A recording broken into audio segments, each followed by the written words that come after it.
So I'm from Netflix. Not sure how many people have heard of it. Video streaming on demand company. Oh, thank you. Great. Oh, my view is different.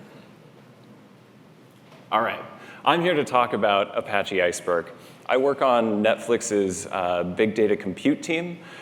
We work on all of the open source projects that make up our big data platform. So things like Spark, Parquet, Iceberg now, as well as the Hadoop Presto infrastructure that we use. So my team sort of spans all of those projects.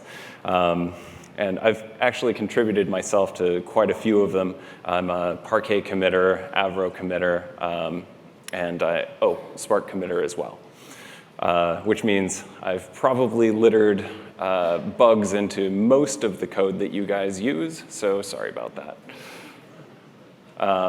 So we're going to start off by talking just a little bit about the goals that we had for the Iceberg project, or really what motivated us to create Iceberg in the first place. I think that I don't want to drop too big of a bombshell here at the end of the day, but what we found was most of our data engineers did not want to rewrite their SQL queries and reorder joins by hand. I know, I find it fun.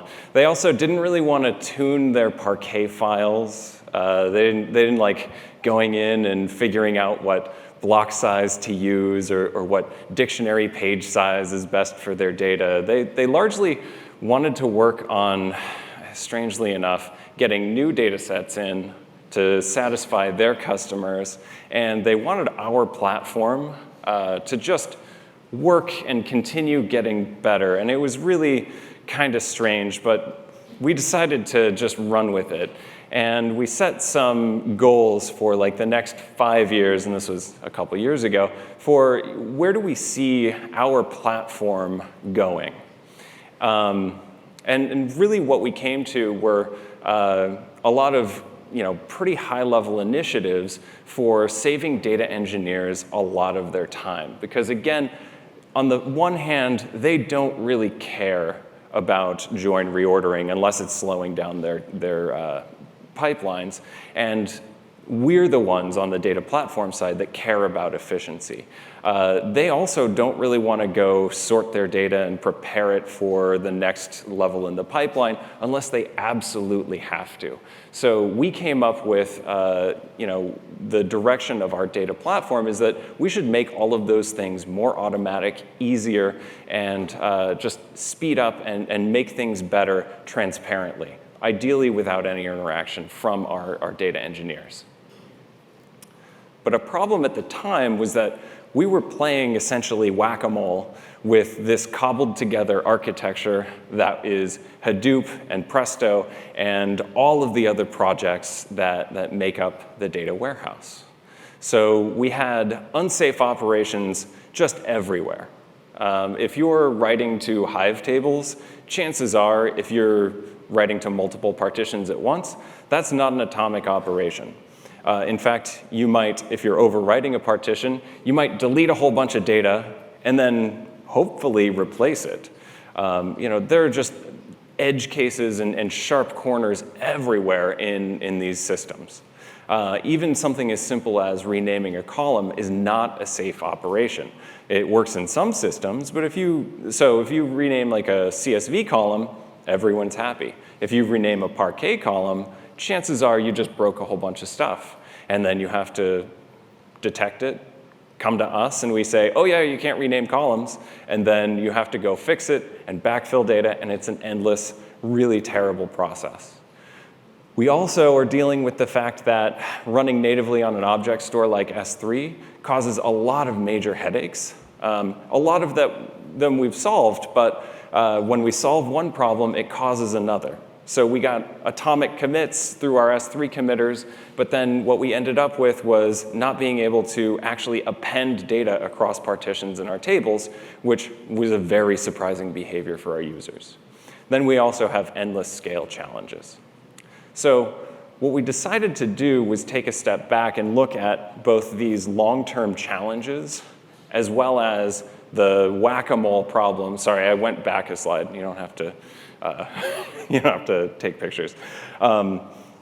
We wanted to find what is the underlying problem that is causing all of these things. And what we found was it's essentially the table format.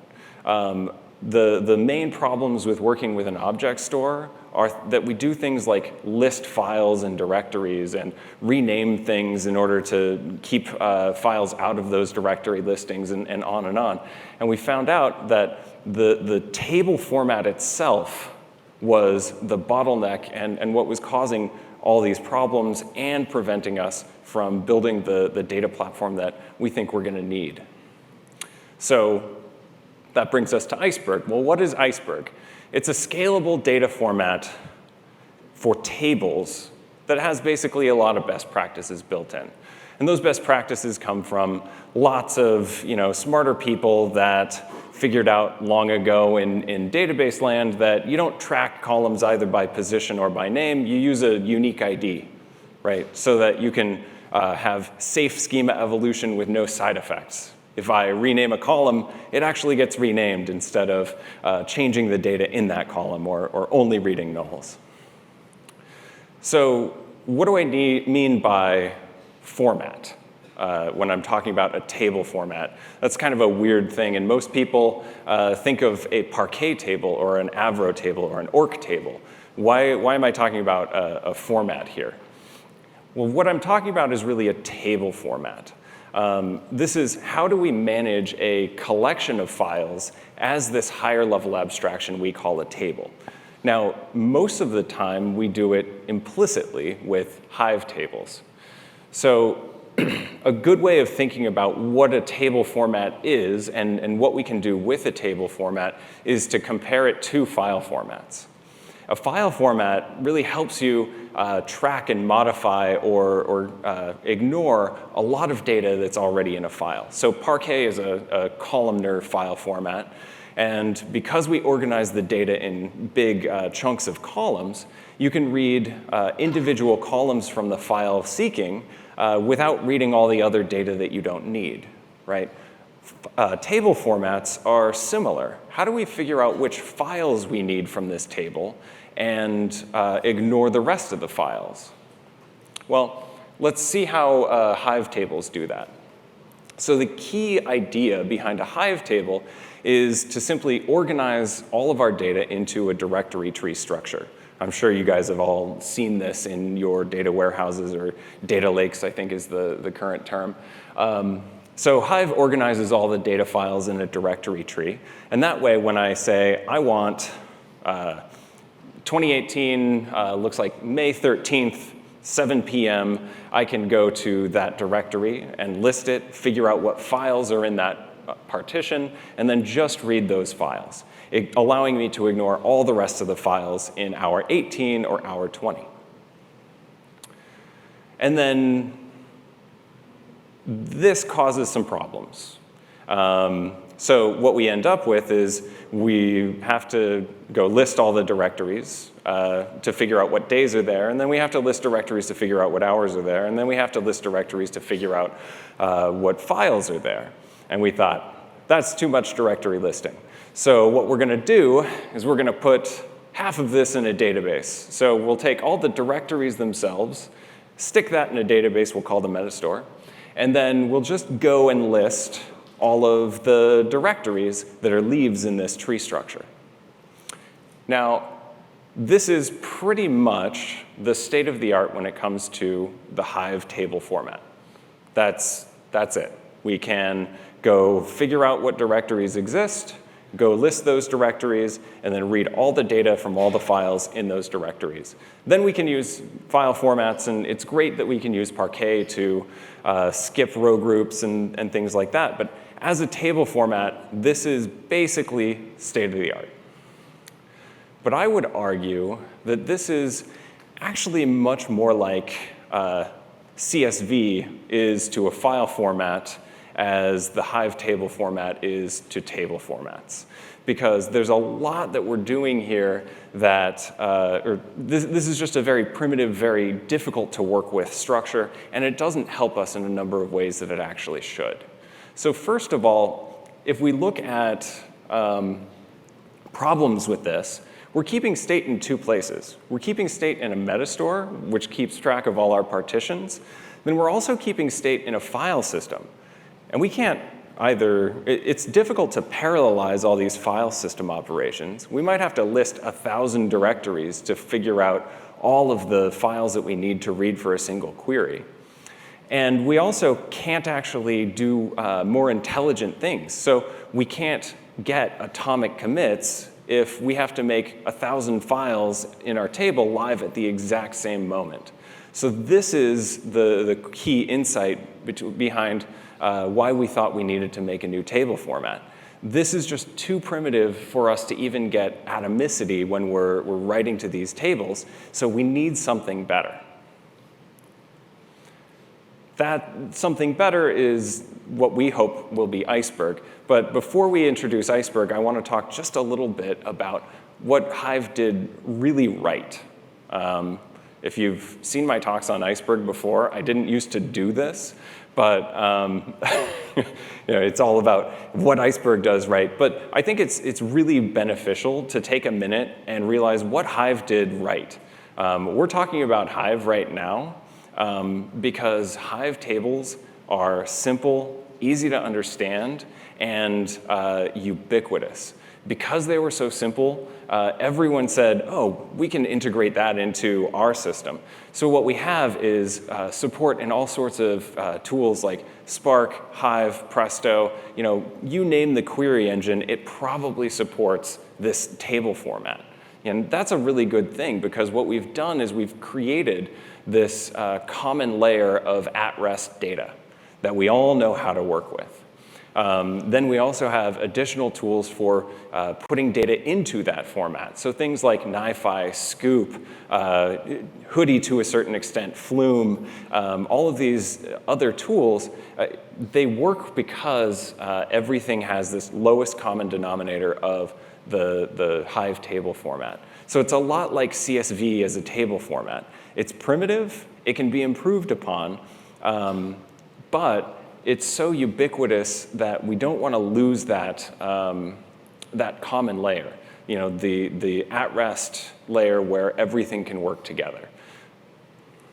So let's talk a little bit about Iceberg. Iceberg is a table format where we've basically gone and said, if we were to design having a CSV and having Parquet, if we were to design a table format similar to the Parquet end of that scale, what would it look like? So first of all, it's going to look like an open spec, right? It's going to be something that we can all use for at-rest data interchange so that we don't give up, I think, the biggest contribution of Hive, which is everyone uses the same format and we all agree on how things work. So we want a clear spec, we want it to be cross-language, we want it to be something that everyone can use. The panel about open source technologies and governance, this is a project at the Apache Software Foundation. It's Apache licensed. We really want this to be something that can be that ubiquitous at-rest layer. Next, we want to design to improve scale and reliability. We want it to be something where we can plan a job on a single node, but still store, say, tens of petabytes of data in a single table. We want those tables to be able to store tens of petabytes, but still be useful for jobs that don't want to read the entire thing, right? We need concurrent writers, et cetera, et cetera. And then we also want to fix the persistent usability problems that have come with Hive tables. Because Hive tables can use any format under the hood, we have things like the problem that you can't rename columns. Some formats you can't drop columns. What we want is to basically bring up the level of support to tables should work like SQL tables without any unpleasant surprises. Right? If you could do it in Teradata and you had a good idea of how it worked, you should probably be able to do it in our big data systems today.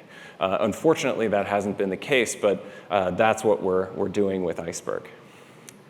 In addition, some things that just fell out of the design were features like supporting time travel, supporting rollback, metadata tables for inspection, and things like that. So it's actually very user-friendly to work with Iceberg. You can go, say, select star from mytable.history and see all of the changes, including like what actually wrote all of those versions. So how do we do that? Again, this is just a very, very high level because we don't have a lot of time today. But the idea is basically we track all of the files in a table instead of tracking directories. And then we track additional metadata for each of those files. The additional metadata allows us to prune more aggressively all of those files by using like upper bounds and lower bounds for each column, much like Parquet provides an index over row groups and rows in that file. Iceberg provides a coarse index over the files themselves so that we can prune much more aggressively and really improve the table performance at a high level. So instead of speeding up individual operations and doing that hard stuff, we can just ignore a whole lot more data in most cases and come out better off. So we track snapshots that are a complete set of files in a table. It is the whole complete table state. And we get atomicity from using atomic transitions from one snapshot of state to the next. So readers come in, they read the latest snapshot, or maybe if they're time traveling, they can go backwards. Writers write a complete snapshot of the files in a table, and then we atomically transition from snapshot 2 to snapshot 3, the new version.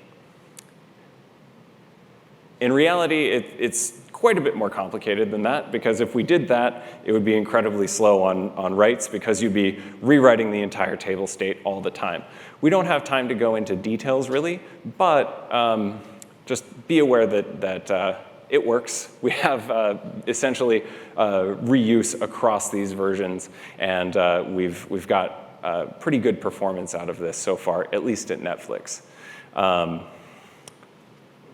Really quickly, I want to point out one more thing that is pretty crucial for some of those things that I listed on the first slide about where we want the data platform to go, particularly like materialized views and some of those more advanced features, cost-based optimization. In this world, because we're tracking individual files, and we have very rigorous sets of files for each version of a table, we know exactly what has changed between version 1 and version 5. We also have accurate cost-based optimization metrics given the set of files that you're going to read for a particular scan. So it's very, very easy for us to provide better data so that we can meet that long-term vision, while at the same time having fixed all of those like paper cuts and whack-a-mole problems that kept popping up endlessly. Want to talk about, I was hoping 3 use cases at Netflix, but we don't have a ton of time, so we might just get to 1 or 2. The first one is we have running in production a table that is in the tens of petabytes range of data. This is log data coming from systems, and it's a very critical table. It's very difficult to work with, though, or was before we moved it over to Iceberg, because it was tens of petabytes. Now we can actually do quite a bit more with that table because of the more aggressive pruning that the new table format gives us. We can run over months worth of time when we're scanning this table and doing analysis instead of days or maybe weeks. And that's been the case for most of the tables that we've converted. We can process faster, we can plan jobs faster, and we can also go over much longer periods of time. We also, the second use case that's really, really cool is we have that table that I was just talking about that's tens of petabytes. We load portions of it into an Elasticsearch cluster so that we can go and look up individual machines or devices and see what happened for debugging purposes. And that was a very, very expensive Elasticsearch cluster. I think it was something like in the millions of dollars. what we've done, and this was surprising, we didn't know that we were going to be able to do this, was we were able to replace an Elasticsearch cluster with an at-rest Iceberg table, where we rewrite the metadata to group things by buckets, so that we have a scalable Presto cluster sitting on top of this Iceberg table, and we're able to shut off a multi-million-dollar Elasticsearch cluster. So that's pretty cool. We met the, I think, 2 to 5 second SLA of the reads for that cluster, which was pretty amazing. With that, I am out of time, and I would love to answer any questions you guys have after this out in the lobby. Thank you so much for listening.